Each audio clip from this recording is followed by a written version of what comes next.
in Georgia, and the bad dog ready to rock and roll down the track. That looks like Santa Claus sitting in a grandstand. Everybody's having a good time at the Omni in Atlanta. They're watching the Ford take his shot. Father does the tuning. Mom works all the books for the racing operation, but son does a super job of driving. Look at this.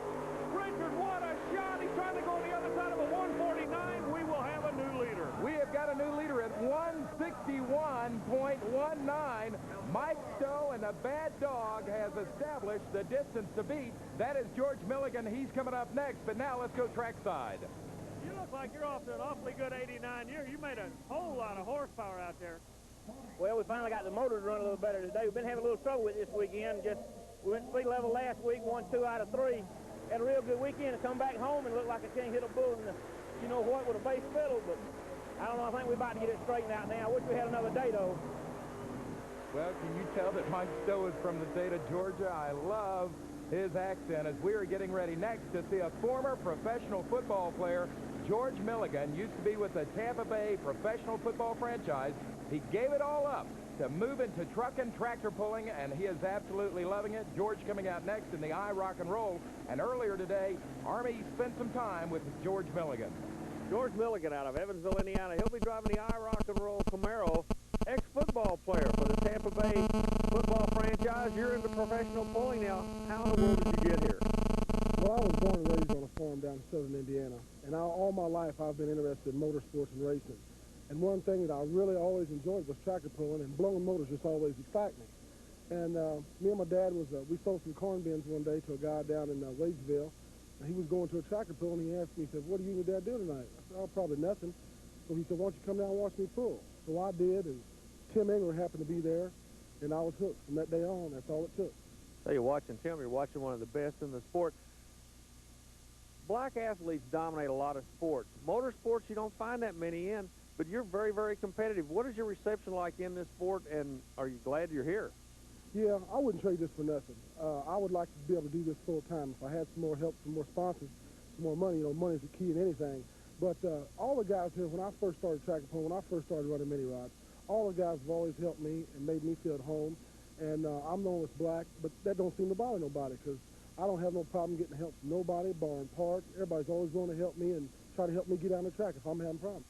Well, I think eventually George Milligan is going to be a force to be reckoned with on the circuit, Army. Definitely, but right now he's trying to get past 160 feet of 30-foot wide clay in Atlanta. Open field running at its best. Let's see what this man can do. Down the horsepower in. Good run. Lifts the front end a little bit.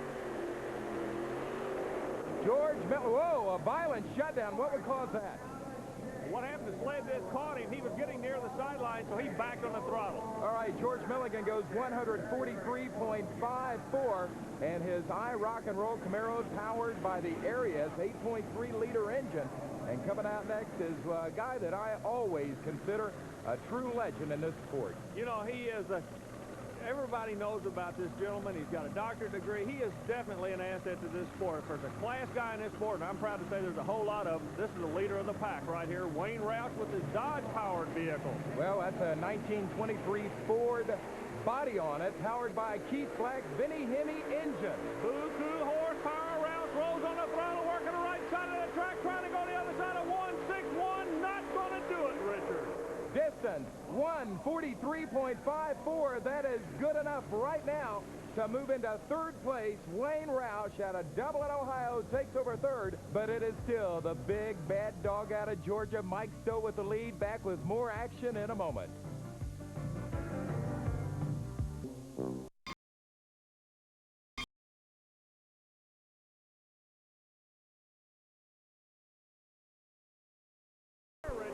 Bogging down and shutting down at 126.89. Not nearly enough to move up in the standings here in the Omni as we go trackside with Army. Yeah, we just received word of 126.89. That'll put you in the number 5 spot. It looks awfully light on the nose.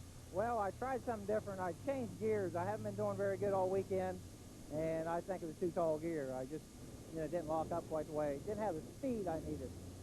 And coming out next to compete, one of the most beautiful vehicles on the circuit, a 1940 Willys. This is Billy Johns and Willie Naked out of Adairsville, Kentucky. Richard, it kind of reminds you of the 1960s when traveling across the country on a match race circuit. Trucks just like this, a 40 Willis. Stonewoods and Cook against Big John Mazmanian, but right now it's Willie Naked against the Red Man sled, and it's not going to be the run that he was looking for, only a 146. Well, to be exact, 146.72, Army. There you see Ken Lamont. He's coming out to compete a little bit later on, but now let's go trackside. Did Billy like his pull? Well, that don't make me real happy. I didn't get a good hole shot. It started real good, then it came up on you, but it started to settle back down again. Yeah. Well, there's room for improvement out there. Well, coming back next in his second vehicle of the day, this is Wayne Roush, the little red truck. He's out of Dublin, Ohio. It's a 1986 Dodge with a KB Vinny Dodge Hemi engine. Remember, Roush is one of these individuals that takes 2 trucks to run in a class. He's already run. Looks like Gogo's found him some friends here in Atlanta. Roush has 1 run in. He's learned a little bit about the track. Let's see what he can lay down with this one. The little red truck definitely believes in that Chrysler horsepower. It's worked in the past. Let's see if it's going to work today. Good ground speed. Richard, we've got a good run going. He keeps the nose down on the ground. It's 139.73. That is not as good as his first pull, Army, in the yellow Model T, so maybe he didn't learn as much as we thought. Looks like he had way too much nose weight on that run. All right, and coming out next, you know, Army, we always talk about the Ford versus Chevrolet. But in this competition today, we've got 2 Dodges. This is our second one. It's the Wild Ram. Jim Chapman out of Versailles, Kentucky. His friends call him Dick Chapman. And a nice-looking vehicle. Brand new to the tour. Now, he's stepping up into this class. He used to run the 2-wheel drives. As a matter of fact, for years he's run them, but not the supercharged combination. He's stepping up this year. It's a whole new ball game for him. Let's just watch him and see what kind of shot he puts down. Not a good distance, Army. 127.08 for Jim Chapman in the Wild Ram. Go the Gorilla directing traffic. A bad run. Let's go trackside. Sound like you're making plenty of horsepower. Look good. All of a sudden, something went away. What was it? This second weekend I pulled this truck, and I just haven't got used to it yet. Think you'll be able to get the handle? Well, I think so. Well, I'll tell you, Army, knowing Jim Chapman as I do, you better believe he'll come back and be a force to be reckoned with. That's Gary Soloway, our sled operator, and that is also the subject of the Redman TNT All-American Pulling Series Question of the Week. And our question of the week about the Redman TNT All-American Pulling Series comes to us from Jeff Marshall of Beyer, Pennsylvania. And Jeff wants to know how the sled is powered to return to the starting line. You know, Jeff, in the old days, they used to use either a semi or a front-end loader to pull the sled back, but now it is pretty well self-propelled. And I have with me Gary Soloway. Gary is the sled operator for the show in the Omni in Atlanta, Georgia. And Gary, tell us a little bit about how you get the sled back. Well, believe it or not, it is a Chevrolet configuration. It's got a 350 Chevrolet engine in it with a 3-speed automatic transmission, and it just drives itself right back to the start line after a pull is made. So believe it or not, when you see this long sled going down the track, you're looking at a Chevrolet. And if you have a question of the week about the Redman TNT All-American Pulling Series, send it to us at TNT Motorsports, 5515 Poplar Park Boulevard, Louisville, Kentucky, 40228. And if we use one of your questions on a future television broadcast, we'll send you free a TNT Motorsports cap. And once again, the address to send those questions of the week is TNT Motorsports, 5515 Poplar Park Boulevard, Louisville, Kentucky, 40228. And we'll be back with more action in the Omni in just a moment on Power Track.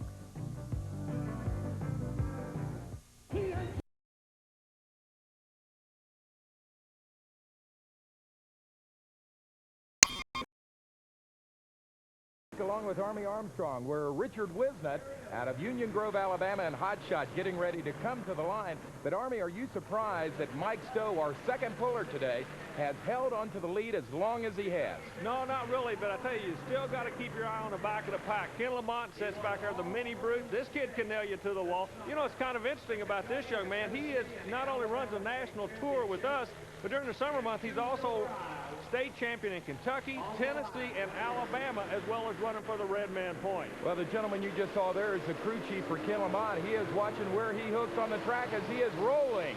Hot shot working.